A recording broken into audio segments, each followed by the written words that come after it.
Estás escuchando Leer para contarlo, un podcast de Alberto Espinosa.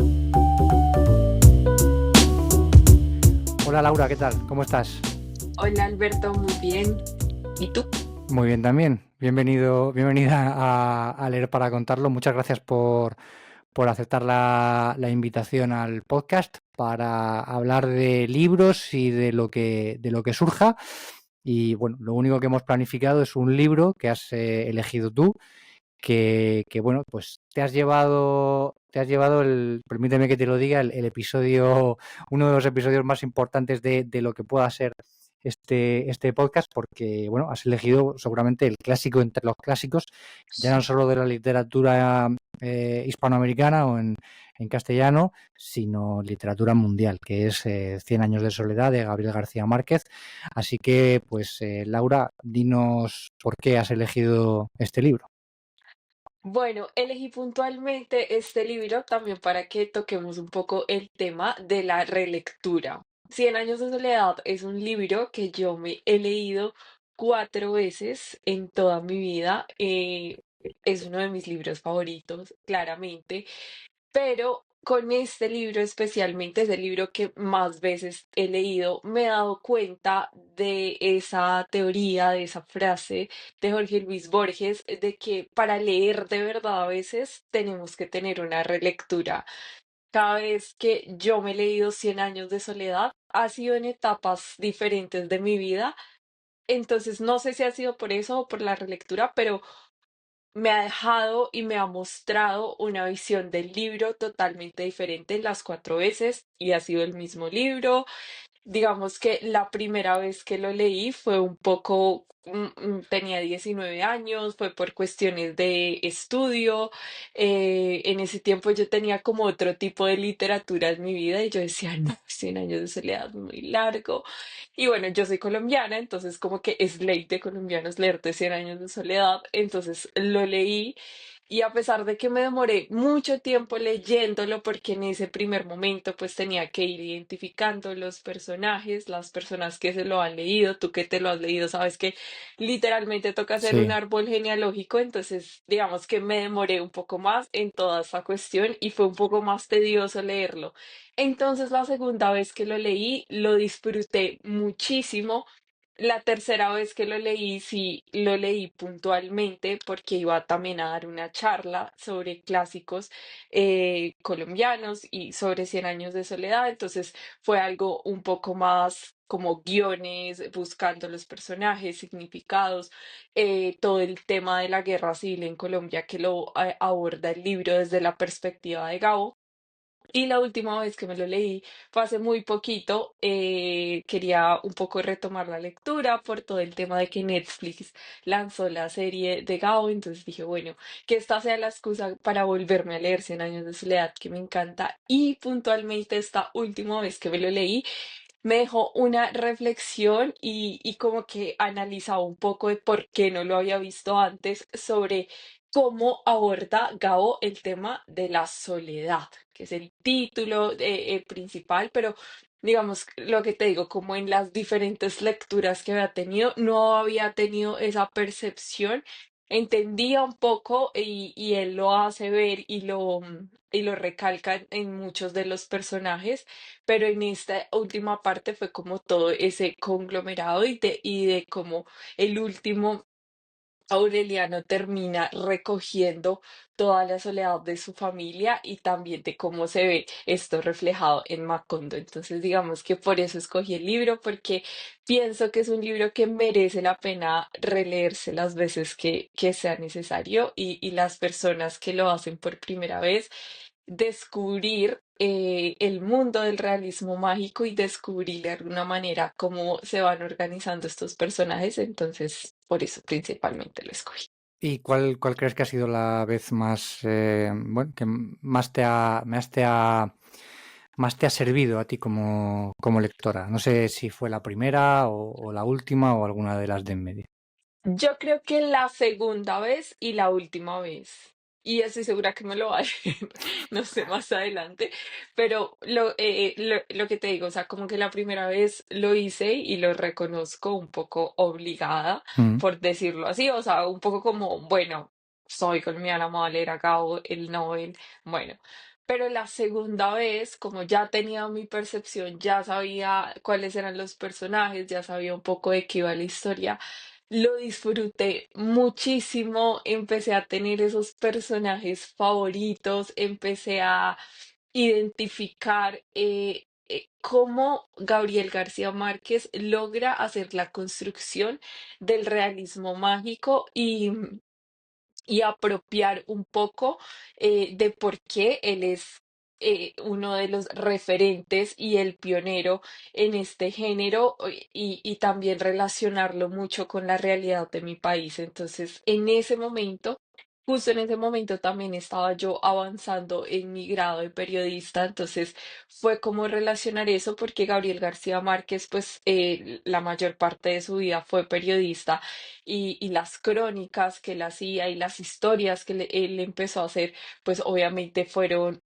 recursos para hacer sus novelas. En ese lado de cómo usa la realidad, la información, los datos que siempre tienen que ser muy certeros, muy veraces en la información periodística, pero cómo la une con una narrativa de dejar volar la imaginación y de cómo unir esa realidad y esa magia y ese encanto que, como él lo describe, tienen las leyendas populares, las leyendas de los abuelos, los cuentos que nos dicen y los encontramos más en un escenario un poco más coloquial y cómo unirlos a esa realidad. Entonces creo que en esa segunda lectura fue que yo, o sea, fue que mi cabeza hizo como esa reflexión y esa unión, sobre todo en el capítulo específico en que Aureliano va a la guerra, el coronel Aureliano un día va a la guerra, que pues es una semejanza de lo que fue la guerra civil en Colombia. Entonces, esa segunda vez fue más descubrir y de verdad apropiarme de ese realismo mágico que ofrece Gabriel García Márquez. Y la cuarta vez, por lo que decía anteriormente, porque ya fue una reflexión un poco más, ¿cómo decirlo? Un poco más de introspectiva, más personal. Estaba relacionada con la soledad, de cómo convivimos con la soledad, de cómo esta familia tan grande, esta familia que fue evolucionando con los años, pues siempre estaba, por decirlo así, condenada a esa soledad y también el pueblo de Macondo. A Cien años de soledad se le ha tildado fundamentalmente por ser la referencia del realismo mágico y demás, y lo es, pero es cierto que quizá el verdadero valor de la novela sea ese tratado sobre la soledad, ese mensaje que deja la historia de que eh, pase los años, el tiempo y la familia y tus hijos y tus nietos y tal, y al final acabas destinado al sino de tu familia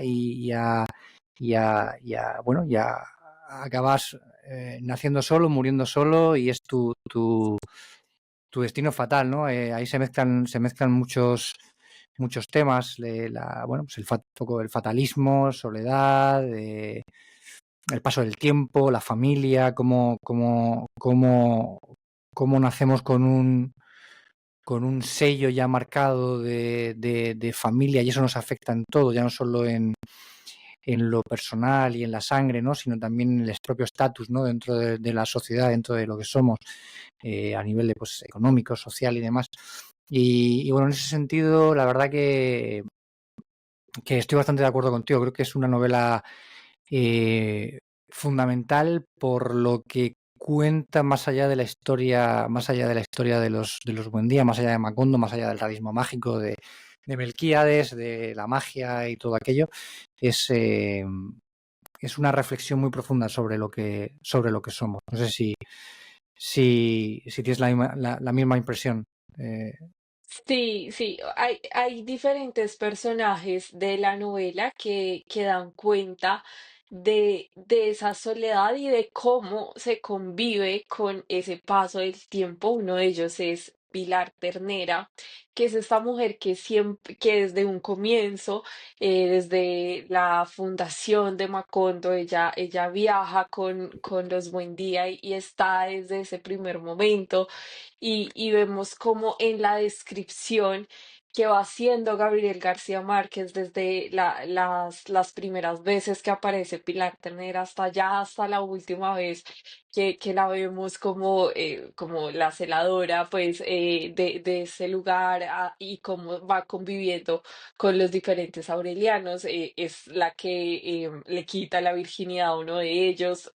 Pero él la describe y describe también ese papel de esa mujer solitaria y de cómo él lo dice con su sonrisa, con su risa estruendosa, cómo va escondiendo el paso de esos amores y él va diciendo cómo esa sonrisa y cómo esa mirada se va yendo hacia esa decadencia hasta que finalmente ella termina sola. O sea, digamos que ella es uno de los personajes que a mí más me gusta cómo está estructurado, cómo está construido y que más denota ese paso del tiempo y finalmente cómo llega hacia esa soledad y digamos también uno de los principales de los personajes principales del coronel Aureliano Buendía que también después de desatar todas las guerras posibles de ir caminando, ir avanzando hacia esa búsqueda de justicia, vemos como hay un momento de confrontación con uno de sus amigos y que él le dice, o sea, voy a seguir y finalmente cuando ya pasa todo el episodio de la guerra, como él termina también en su soledad, conviviendo, haciendo sus pescaditos, pero también apartado de todos, después de ser el coronel, después de haber estado rodeado, después de haber tenido a todos los aurelianos, de haber tenido su familia, todo, él termina apartado en un lugar. Entonces, digamos que esa construcción de los personajes y cómo los vamos viendo y cómo se va dando esa evolución, que también es lo fascinante del libro a través de todas las generaciones de la misma familia, para que cada uno conviva y termine en esa soledad. O sea, si nos damos cuenta, el fin de cada uno de los personajes es en ese espacio en el que ya a pesar de que están con la familia o a pesar de que fueron muy emblemáticos en el pueblo, terminan conviviendo con esa soledad. Pero yo principalmente lo veo mucho en lo que es el personaje de Pilar Ternera y en el coronel Aureliano Buendía. No sé si te he escuchado decir por ahí en Instagram o en algún otro sitio que era Pilar Ternera tu personaje favorito del libro, ¿puede ser? Sí, sí, ella es como ese personaje que, como lo decía, como que más me llama la atención de la construcción del personaje. Incluso tuve un debate cuando salió la serie en Netflix. Mm. Las personas que se la hayan visto ya tendrán también su propio debate de cómo iba y cómo iban a buscar una actriz como Pilar Ternera que tuviera esa descripción que hace Gabo.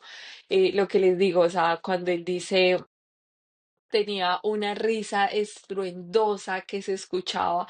Y claro, cuando estás leyendo el libro, que eso es lo que a mí me encanta de Cien años de soledad, que las descripciones que hace Gabo, como, claro, es llevar tu imaginación al 100%.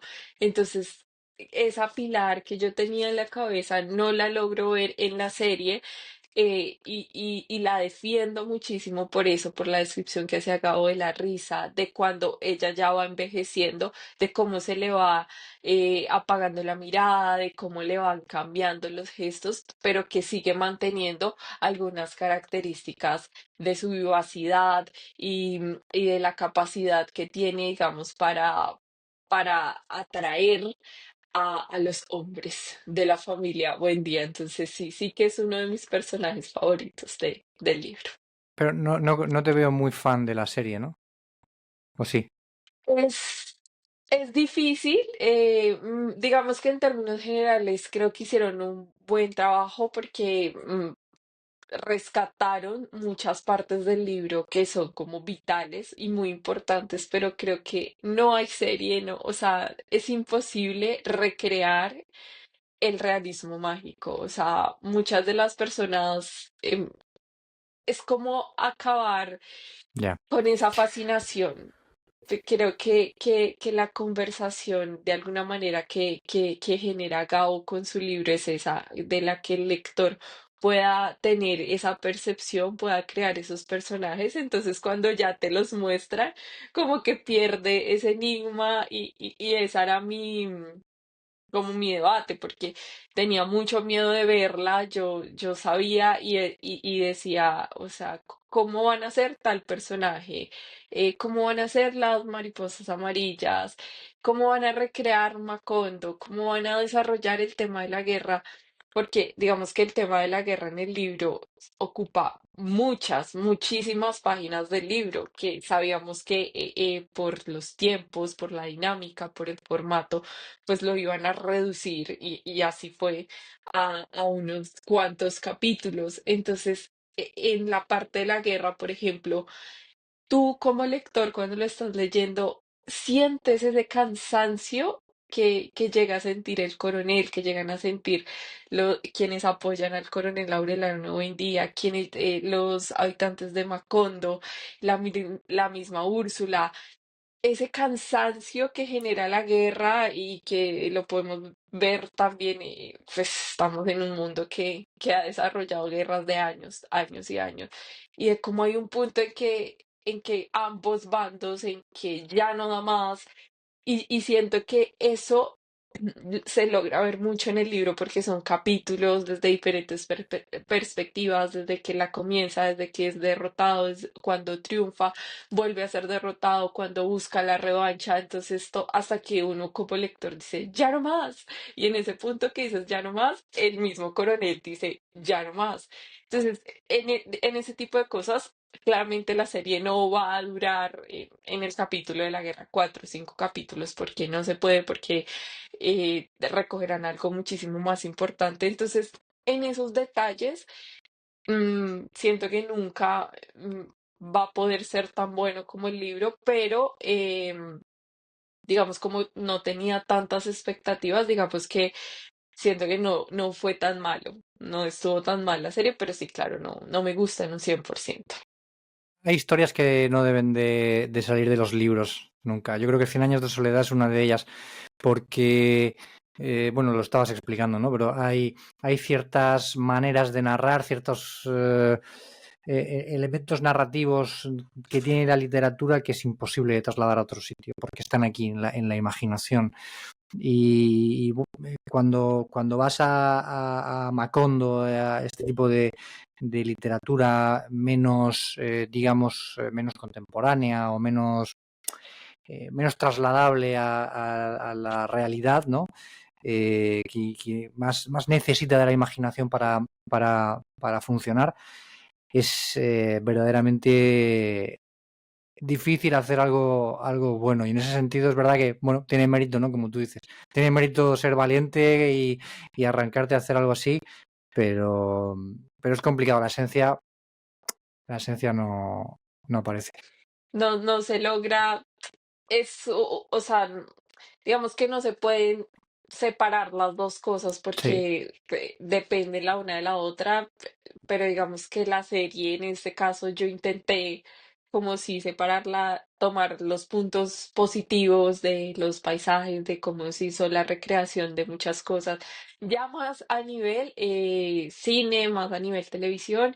eh, pero no contrastándola tanto con el libro porque definitivamente no. O sea, hay muchos, incluso los actores, todos decían precisamente eso, o sea, no voy a poder ser del todo el coronel, sé que no, sobre todo el protagonista, el coronel Aureliano Buendía, que tuvo varias críticas. O sea, él decía, no pretendía hacerlo tal cual, pero pretendía como escoger lo principal del personaje. Bueno, claro, pero ya cuando te tienes que plantear esas cosas, desde dentro, como participante de la serie y como espectador, cuando la estás viendo y tienes que decir, bueno, voy a dejar a un lado el libro, voy a intentar disfrutar de la historia que me están contando, no teniendo en mente el libro, ya, ya, ya has cometido el primer error, porque eh, no puedes extraer totalmente la historia original. Estoy pensando ahora, por ejemplo, también, aparte de Cien años de soledad, Los Anillos de Poder, esta serie del Señor de los Anillos, Ujú. no sé si la has visto, me pasa parecido, ¿no? La primera temporada, yo solo he visto la primera temporada, pero me pasaba lo mismo y hice el mismo ejercicio que has dicho tú, muy, muy interesante, de, bueno, voy a dejar a un lado la historia, voy a dejar para intentar disfrutar de la serie porque es bonita de ver, tiene su encanto, los personajes al final te evocan lecturas previas, pues, años previos, creerte más joven de lo que eres, no ese tipo de cosas. Pero al final cuando ya tienes que dejar a un lado eso, el- la serie pierde cualquier tipo de encanto de verdad, porque lo que estás viendo es la historia original del Señor de los Anillos, en el caso del que te estoy comentando, y en el caso de Cien años de soledad, pues me imagino que pasa lo mismo. Yo no la he visto y creo que no la voy a ver, y menos después de lo que tú me acabas de decir. Sí, bueno, lo que te digo, ya hablando un poco más como colombiana, o sea, si ves los paisajes de la serie, todo esto es espectacular. Pero en eso, ahí como que para mediarlo y para convivir un poco con la idea, siempre recomiendo a todos mis cercanos, es como si hay una película, si hay una serie que está basada en un libro, léete primero el libro, Sí. disfruta primero el libro, que siento que es como mi mensaje. A veces tengo muchos amigos que no les gusta mucho el tema de la lectura, pero logro convencerlos de esa forma, como no te veas. Hace poco me pasó con una amiga con Orgullo y Prejuicio. Yo Mm. le dije, no te vas a ver la película. Me dijo, como, ay, quiero ver una película romántica, Orgullo y Prejuicio, de toda la vida. No sé qué. Yo le dije, ¿ya te leíste el libro? Me dijo, no. Yo le dije, léete el libro. Y, o sea, yo le expliqué, le dije, léete el libro porque después va a ser mucho más interesante hacer el contraste. Y fue como su primer clásico que se leyó, y bueno, ¿y qué clásico? Y cuando vio la película es eso, o sea, digamos que no podemos decir no la voy a ver o no la quiero ver porque lo que te digo, igual rescatas muchas cosas de la realización, de los escenarios, todo esto que puede ser bastante interesante y más si te gusta el cine. Pero siempre en definitiva, por favor, leer primero los libros y después verse la película o la serie. No se salten el tema del libro porque es eso, es lo que tú decías, es tener y reconocer de dónde viene toda esta construcción de lo que ya están llevando a la pantalla. Y pues también tener como ese contraste y ese criterio es bastante interesante y bastante importante. ¿Y eres más de series o de películas? Yo creería que soy más de series. eh, y tengo algo con las películas, que creo que también lo tengo con los libros, que soy un poco de que cuando me gusta una película me la quiero ver mil veces. Entonces por eso voy más con las series, porque pues me toca ver capítulo tras capítulo para conocer el final. Porque si veo una película que me gusta, la quiero ver siempre. Entonces, bueno, me gustan mucho las series. ¿Y qué estás viendo ahora o una que hayas visto hace poquito y te haya gustado? Hace poco, bueno, es que hace, a ver, estaba otra vez terminándome de ver algunos capítulos de una serie que había dejado como en pausa, que se llama Borgen, que es Ah, de la primera ministra danesa. sí. Me gusta mucho, me gustó bastante. Esta la Yo, recomendó Pablo Iglesias en Twitter, me parece, hace mucho tiempo y la puso muy sí, de moda aquí en España. Sí, sí, sí. O no sé si sí, fue sí, en sí. Twitter o la mencionó en algún sitio, pero sí. De hecho, yo vi varios capítulos y luego Sí, la dejé. la verdad es que a mí una de mis series favoritas es House of Cards y yo Mm. decía como no va a haber serie que supere en mi vida House of Cards y un amigo me dijo, hay una muy parecida, sobre todo por el tema que juega la prensa, los medios de comunicación. Siempre me parece bastante interesante cómo lo tratan todas estas series políticas. En House of Cards me gusta mucho, entonces por eso decidí verla. No es mejor que House of Cards, pero sí me gusta mucho lo que te digo, la estructura del papel que juegan los medios y de cómo se ve ese vínculo de lo que llaman muchos del cuarto poder con la política. Entonces, por ese lado es divertido también ver cómo el papel de ella como mujer, como muestran un poco las dinámicas de su vida familiar y también de esto cómo se relaciona en su papel como política y como primera ministra, pero bueno, mm, la recomendaría, me parece también muy buena. ¿Y te gustó esa parte final ya sin Kevin Spacey que generó cierta controversia y el cambio, el giro que dio la serie con todo el problema o bueno, la controversia que causó la salida de Kevin Spacey de la serie? ¿Te gustó? ¿Me la Mira que recomiendas? Porque yo dejé de ver la serie, no, se acabó cuando salió Kevin Spacey y luego no la volví a ver, no retomé. bueno, pues yo te tengo que decir que mi House of Cards es hasta que estaba Kevin Spacey. Yo intenté ver los dos primeros capítulos de la sexta temporada y no conecté igual. Siento que sí es clave el personaje de él. Ya tenía como una estructura organizada. Pero te la terminaste de ver hasta Kevin Spacey, hasta la Sí, creo quinta. que hasta Kevin, creo que tengo vagos recuerdos, no quiero hacer spoiler de lo que Sí, ocurría, yo tampoco, soy muy creo cuidadosa con eso. recordar, claro, creo recordar.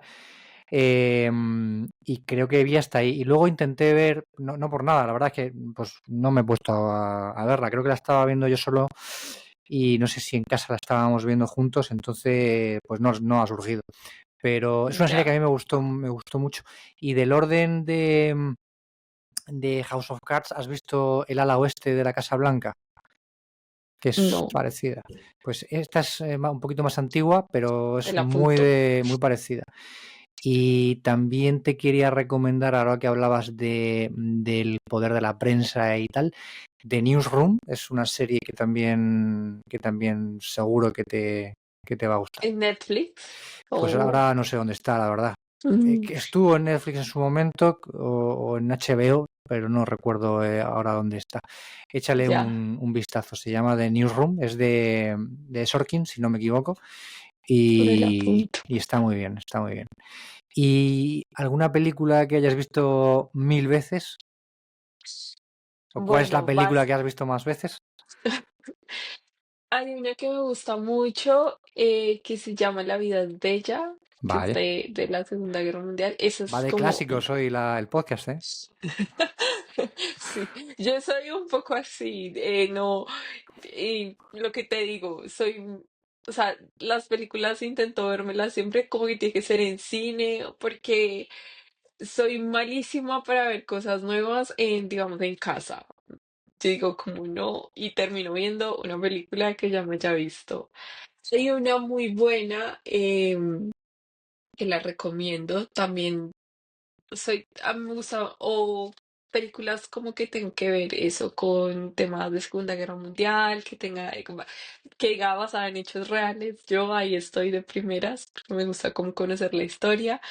Y me gustan también las películas, obviamente, que tengan que ver un poco con el tema periodístico. Y hay una muy buena que se llama Spotlight, Sí. que es la investigación que hicieron los periodistas de Washington Post con todo el tema de la pederastia en Boston.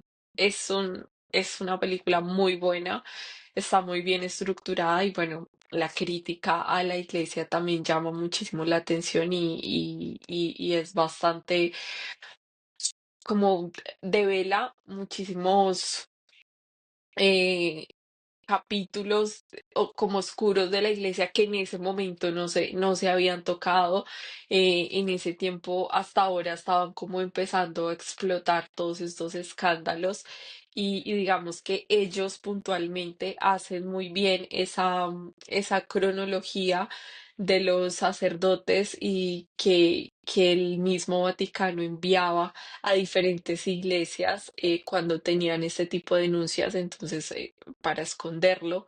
Entonces ellos logran hacer esa trazabilidad y ponerlos a todos a la luz. Entonces es una película que también me he visto varias veces. A ver, otra que se me venga aquí a la cabeza. Navíos ¿Es esa tu Bellas, película Spotlight. favorita de periodistas?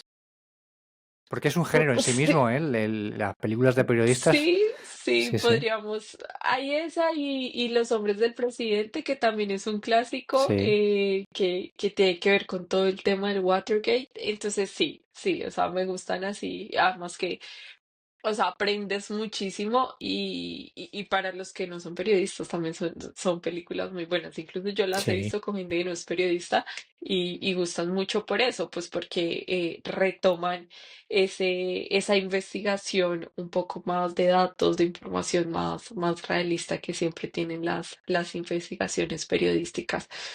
Yo ¿Y, diría que es que no se me vienen muchas a la cabeza ahora, y no has visto pero Zodiac? recomendarita. No. Pues Zodiac, bueno, no sé si te gustará, pero es una de las películas icónicas contemporáneas sobre periodistas. Es de la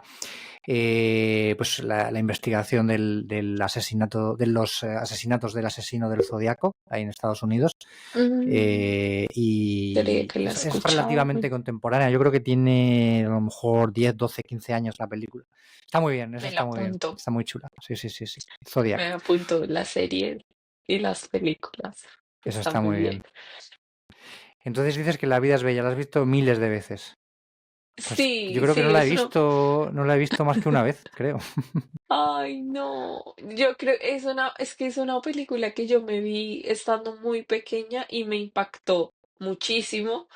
Claramente, ya cuando van pasando los años, ves, o sea, lo difícil de alguna manera que es, no sé, hablar y tratar un tema como la guerra desde esta perspectiva. Incluso la película también tuvo su lado de críticas de Hmm. el tema de romantizar un poco y un conflicto de esta magnitud, pero me gustó muchísimo y como la vi tan pequeña, sin tanto conocimiento de muchas cosas, desde esa película puedo decir que me empezaron a interesar mucho los libros y las historias de la Segunda Guerra Mundial. Entonces, ahí después, siempre como libros y que me digan, toca el tema de la Segunda Guerra Mundial, ahí me lo estoy leyendo y lo estoy comprando. Entonces, siento que también a pesar de ser algo tan difícil y, Hmm. y tan impactante, siento que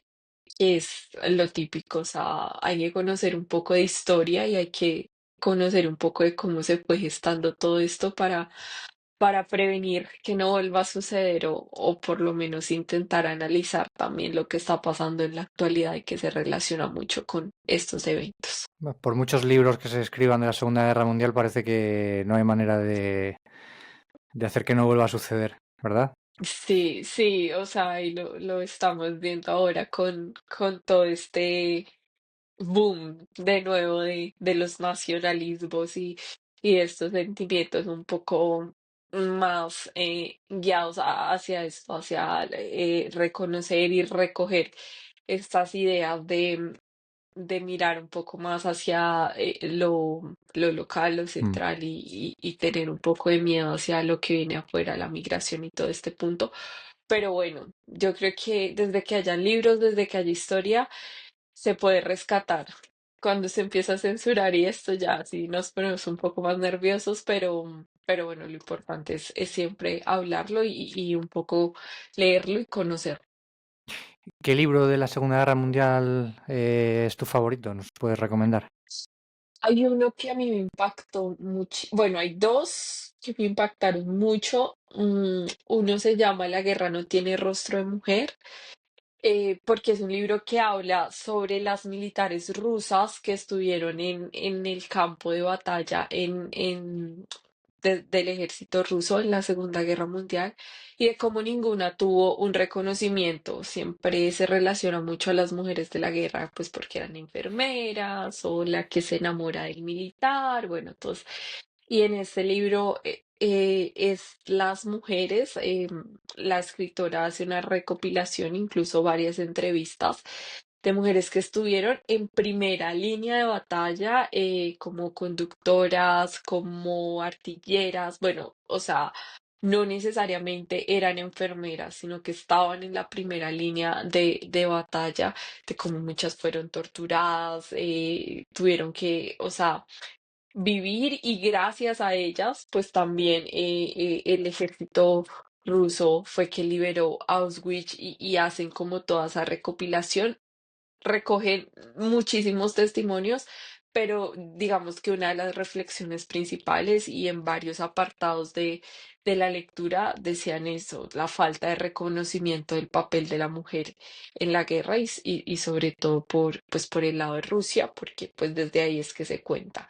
Y también hablando de mujeres, hay una que se llama Las 999 mujeres de Auschwitz, que recoge las niñas que fueron llevadas a este campo de concentración y fueron las primeras, el primer grupo de mujeres que llegó a Auschwitz. Entonces, estos dos libros me gustan mucho, obviamente porque es la mirada de las mujeres, pero también porque ambos, por un lado las víctimas de un campo de concentración y por el otro lado las militares que lucharon, pero ambas coinciden en cómo se fue perdiendo la humanidad, en cómo se, se iba desarrollando y cómo se daba esa pérdida de humanidad en todo el sentido. Tanto las víctimas, ellas hablan de cómo se da todo este proceso, cuando les ponen el número, cuando empiezan a luchar para sobrevivir en el campo de concentración y las militares desde la perspectiva de que ven tantos muertos, de que se organizan y de que van perdiendo ese sentido humano. Entonces me impactó y las historias, todas, pues la mayoría obviamente son historias reales de entrevistas, investigaciones que se hicieron para reconstruir estos libros. Entonces, sí, la verdad son muy impactantes y, y dan una visión de la guerra de Poniente un poco desconocida. ¿No tienes ninguna novela que también sobre, bueno, esté basada en la Segunda Guerra Mundial y que te haya gustado? Todo es libro de historia casi. Sí, yo creo que están un poco más relacionados en este sentido de tener como más la recopilación y bueno, ya digamos un poco más de clásicos, el diario de Ana Frank, o sea, ya libros que son un poco más conocidos, pero impactantes que haya tenido esos dos. A mí me gusta mucho, yo tengo uno, mi libro favorito de la Segunda Guerra Mundial, de muy largo, es el libro que se llama La Segunda Guerra Mundial, que o sea, no te lleva a engaño, es decir, es lo que es, de Anthony Vivor, es pues el historiador es famosísimo y bueno, pues es un tocho, pues, te diría una cosa así, más o menos. No sé si se aprecia, pero bueno, sería como más de media cara mía de tocho. Y bueno, es un libro que de principio antecedentes, inicio del conflicto, el desarrollo del conflicto muy pormenorizado hasta el final. Bueno, pues me parece una obra impresionante, 1000 y pico páginas de manual sobre la Segunda Guerra Mundial, que es hiper interesante y además muy ameno de leer, siendo el tema que trata, lógicamente.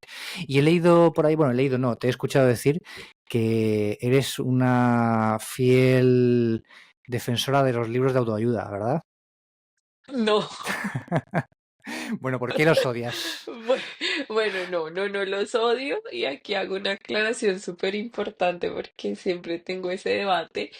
A mí, y siempre que las personas se acercan por el tema de que publico recomendaciones y reseñas de libros, entonces, ay, como que te gusta leer, que me recomiendas, o yo leo esto, bueno, siempre le digo a la gente como intenta, si no tienes como el hábito de lectura, leer algo sobre un tema que te guste, o sea.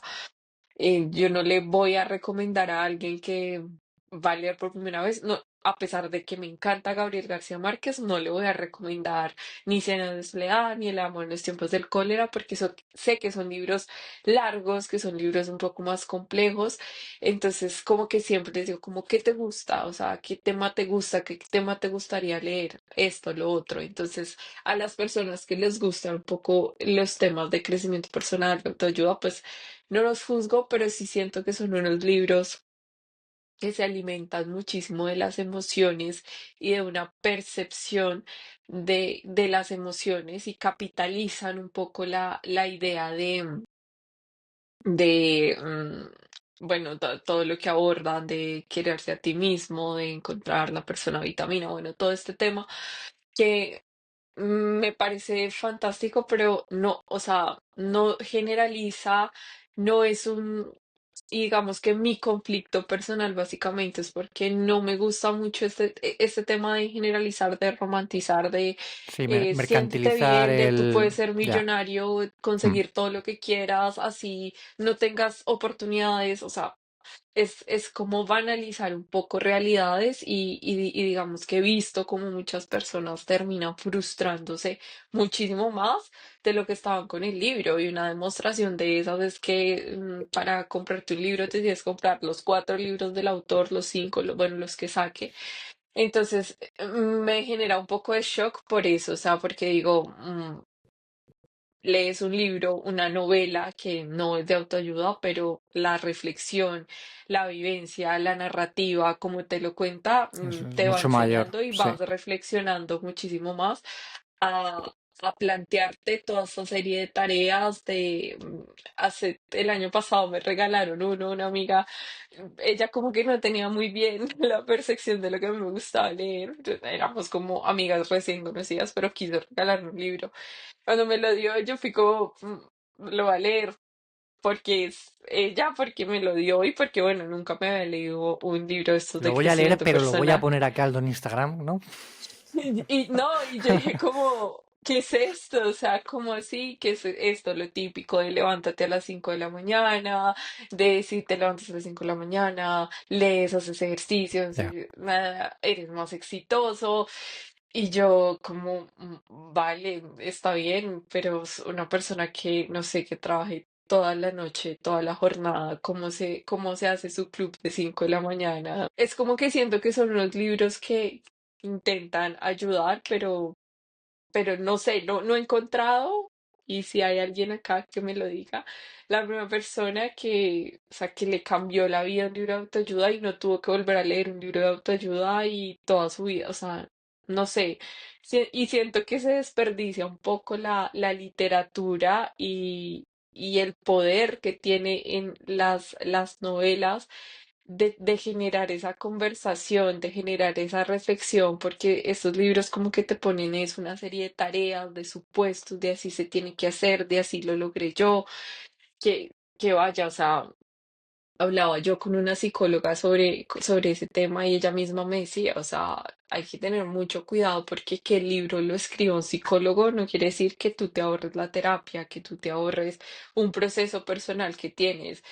Eso hablando de los libros que escriben psicólogos, pero hay libros y hay personas que se han hecho millonarias, son personas que no conocen nada de psicología, simplemente están contando como su caso de éxito, su vida personal, pero con ese sentido de capitalizar tus emociones, de si te sientes solo, si te sientes triste, si estás así, hazlo así porque así lo hice yo y eso es lo que funciona. Entonces, ese es un poco mi conflicto de pagar por que manejen mis emociones y soy un poco más defensora de la literatura, pero pues entiendo también el mundo y el momento en el que estamos, entonces pues las personas que leen libros de crecimiento personal, autoayuda y lo saben cómo manejar, controlar y les sirven, pues está bien. Para mí, para mí no, pero si les sirve, está muy bien. Sería una conversación larguísima porque podríamos incluir aquí libros de autoayuda, bueno, pues desde el libro que, como tú dices, ¿no? De un psicólogo o una psicóloga que trata de ayudar a alguien, a su lector, a salir de un proceso depresivo con una serie de ideas o de, bueno, de empuje hacia una terapia más larga, que bueno, puede ser algo loable hasta cierto punto. Y vamos de ahí hasta el tipo o la tipa que quiere hacer proselitismo de una serie de ideas absurdas sobre, pues lo que tú decías, ¿no? Levantarse a las 4 de la mañana para hacerse millonario y a raíz de ahí pues generar una serie bueno, pues de casi sectas, ¿no? A su alrededor. bueno, hay casos, no tanto a lo mejor bueno, procedentes del mundo de la literatura, pero sí procedentes del mundo de las redes sociales, que luego acaban en el mundo de la literatura, ¿no? Esos impostores a los que las editoriales les escriben prácticamente los libros con 4 ideas y ChatGPT, ¿verdad? Y Sí. bueno, es un tema peliagudo y sin embargo creo que es el género, si podemos llamarlo género, creo que es la sección de libros de autoayuda es la que más vende en España actualmente, Sí. sorprendentemente. ¿Ves? O sea, y los libros más vendidos de...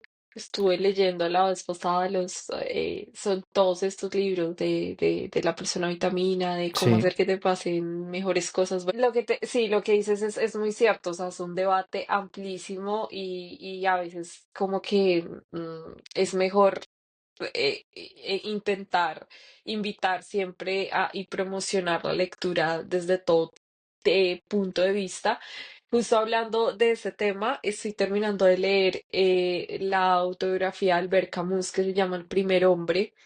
Y yo hablaba con un amigo y le decía como si alguien necesita un libro de autoayuda, que se lea Albert Camus, porque es un libro que demuestra la superación. Y él lo llama como el primer hombre porque es como el primer hombre de su familia que supera la pobreza, porque es como toda la historia de él, de cómo salió de la pobreza en Argel y cómo terminó siendo un Nobel de literatura, pero es un libro que muestra la realidad y de la pobreza, de la miseria, pero también del esfuerzo. Hay una parte que me impactó muchísimo y decía como las personas pobres no tienen derecho a tener memoria.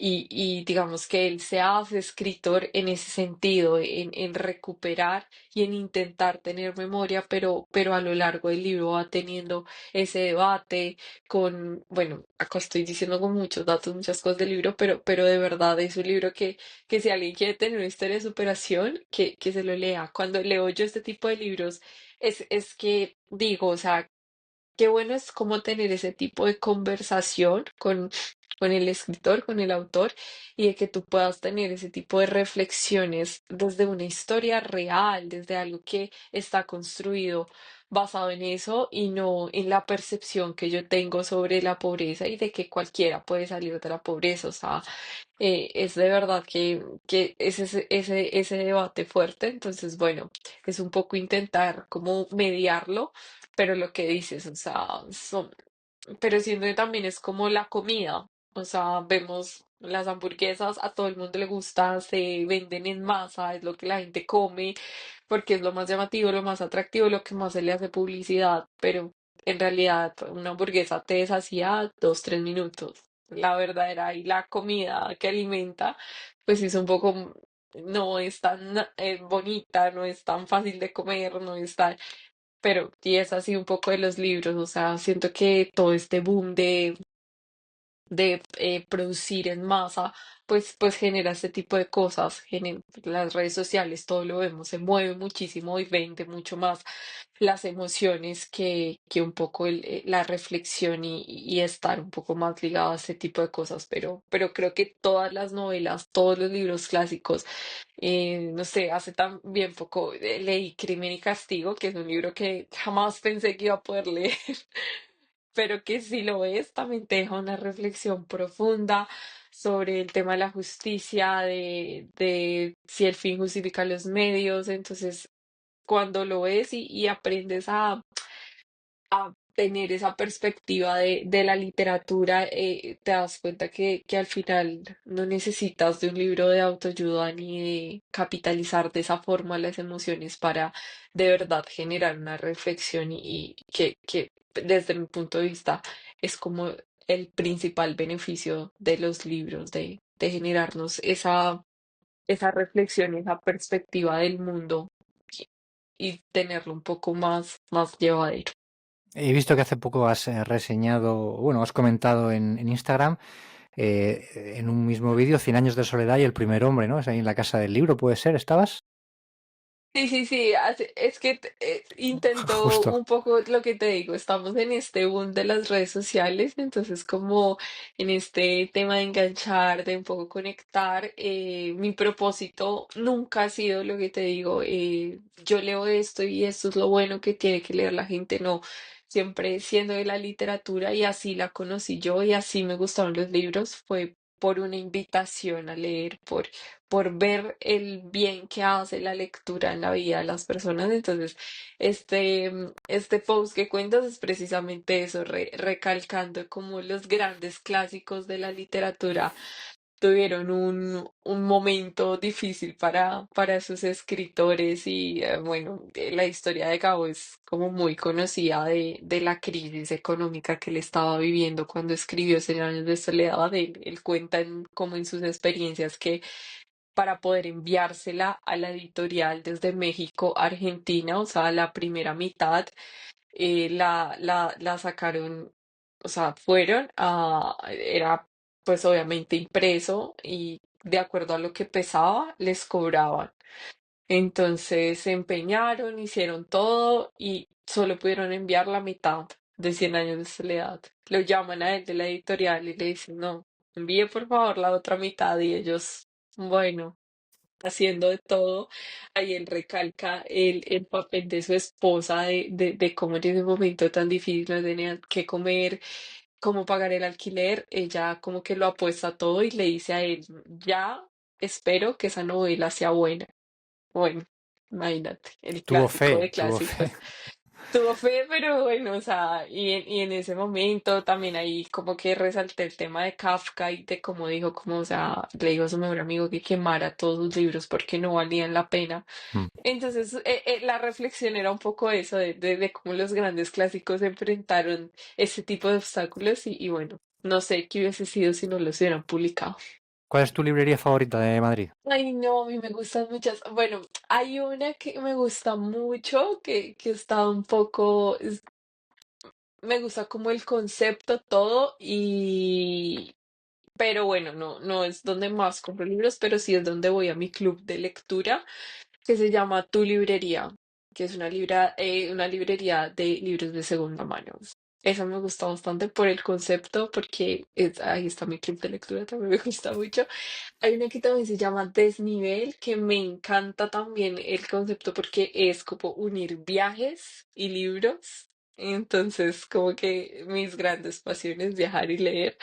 Entonces vas y son como libros. Obviamente hay muchísimas guías para temas de deportes, de senderismo, todo esto, pero la librería está como distribuida por continentes o si quieres un poco más, o sea, libros ya para hacer algo específico de un viaje, guías de viaje. Yo fui el año pasado porque hice el Camino de Santiago y quería como tener uno guía de viaje y otro me estaba buscando un libro específico y me encantó, tiene como una brújula en la mitad, entonces te va situando y bueno, pues también tienen un poco los libros más comerciales, como en la primera parte, pero me gusta mucho. Y me gusta mucho La Casa del Libro, aunque es como la más comercial, porque me parece que, o sea, obviamente están como todos los libros, pero es enorme, por lo menos la de Gran Vía. No sé si es porque, digamos, en Bogotá, que es de donde yo soy, no hay una librería tan enorme como esa, entonces yo quedé demasiado impactada, o sea, súper feliz de tantos libros, de que encuentras los clásicos, de todo. Yo voy con una de mis amigas siempre a comprar libros y ella es mi amiga de libros de autoayuda y yo soy como, vete a tus libros de autoayuda, pero encuentras todo tipo de libros, entonces bueno, yo creo que esas tres son las que más voy y las que me gustan. Laura, para ir ya cerrando el episodio, tenemos aquí una serie de preguntas a modo de test para terminar. Y bueno, quería preguntarte, si pudieras ser un personaje literario por un día, ¿cuál elegirías ser? Dios. Bueno, yo creo que sería, me voy a poner un poco romántica, pero sería Elizabeth Bennet de Orgullo y Prejuicio. ¿Por qué?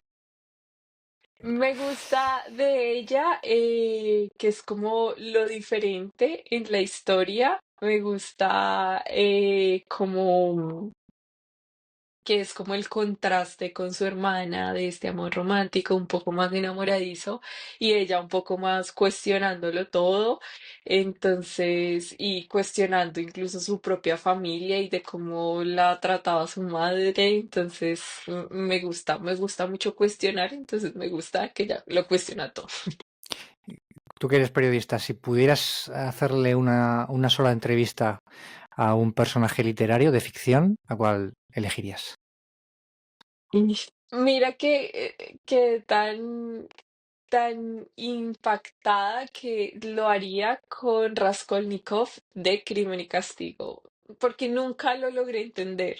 O sea, me terminé el libro y yo no terminé de entenderlo, entonces le tendría varias preguntitas a ver si logro entenderlo. ¿Y de quién escribirías tú una biografía? Una biografía, Sí. Aquí ya puede ser de ficción o de no ficción. De no ficción entiendo que es más fácil. o sea, pues cualquier persona en el mundo. Sí. Es una forma de preguntarte a quién admiras, a quién te gustaría conocer más. Eso te iba a decir. Bueno, va a sonar un poco más familiar, emocional, pero escribiría sobre, o sea, sobre alguien en familia, entre esas mi madre. O sea, siento que la vida de ella y cómo ha enfrentado muchas cosas merece ser muy bien contados. ¿Dónde te gusta leer y cómo? ¿Cuál es tu momento, tu rutina de lectura? ¿Cómo lo haces? Bueno, o sea, cuando tengo los espacios y como porque igual intento como siempre por el día a día leer en donde sea, intento llevar siempre el libro para ir avanzando, pero cuando tengo el espacio me gusta mucho el plan de un cafecito con un bizcocho y así en un lugar tranquilo, si puede ser un café bonito, pues está bien, pero incluso a veces acá en mi casa como que el momento de prepararme el café porque voy a leer es como que perfecto. ¿Y de qué película te gusta, perdón, de qué libro te gustaría que se hiciera una muy buena película? Y para poder ver 1000 veces. Y bueno, ya te dije que no me gusta bueno, pero a ver, hace poco hice ese comentario y dije como esto tendría que tener una película. Bueno, hay un libro que me gusta mucho de una escritora española que se llama El corazón helado de Almudena Mm. Grandes. Es un libro que me encanta y que, bueno, me gustaría que hicieran una película. Muy recogieran todos los temas del libro. Te he escuchado muchas veces hablar de Almudena Grandes. Es una autora que te gusta mucho.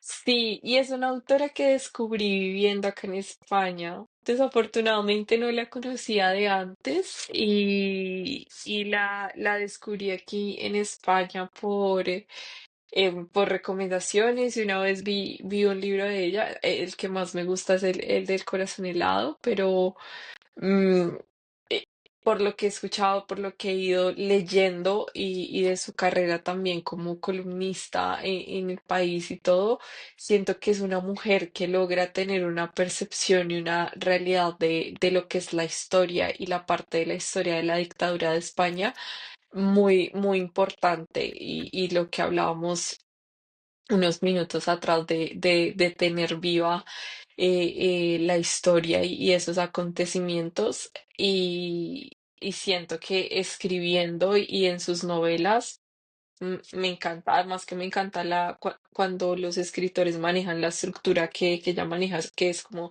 de ir y volver en el tiempo, porque ese contraste Sí. es lo que te digo, es lo que ayuda a los temas de historia a hacer como esa reflexión de pasado-presente. ¿Sueles llevar una o dos lecturas extra aparte de la principal o coges un libro y lo empiezas y terminas?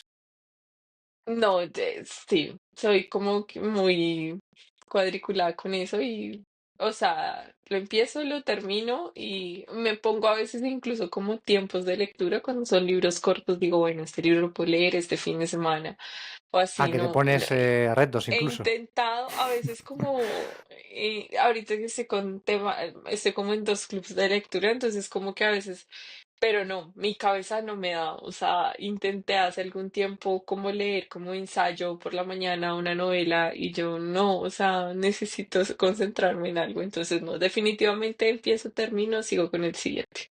Bueno, pues recomiéndanos para ir terminando 2, 3 lecturas que hayas tenido últimamente que te hayan gustado mucho y que quieras compartir. Bueno, una que es de una escritora también española que me gusta mucho, que es Julia Navarro, la última novela que ella publicó, que se llama El niño que perdió la guerra, me gustó muchísimo, muy recomendada. Muestra dos visiones, dos percepciones que en la actualidad deberíamos tener muy, muy en cuenta.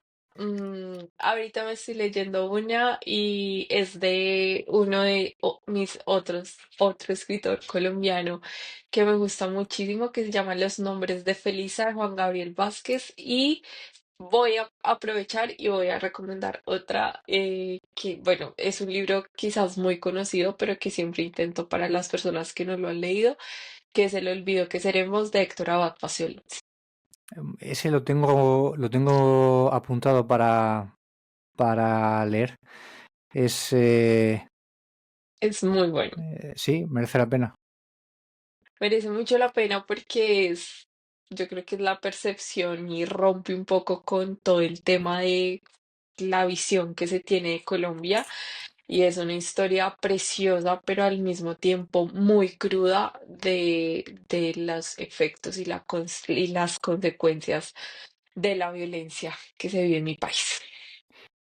Pues te quería comentar ahora precisamente al hilo de... Mira, sí, ¿conoces a Tomás González, el escritor? De La luz No, difícil, ¿te suena? no, no. Justo es que me lo acabo de comprar el libro. No sé quién me lo recomendó, lo leí el otro día, lo escuché en un podcast, no me acuerdo quién fue.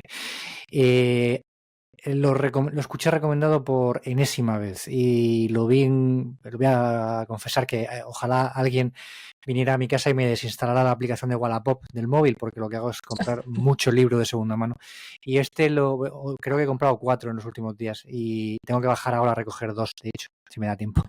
Eh, y bueno, me lo recomendaron y es colombiano, también es de Medellín y dicen que es un escritor, un libro impresionante, pero eh, a un nivel estratosférico.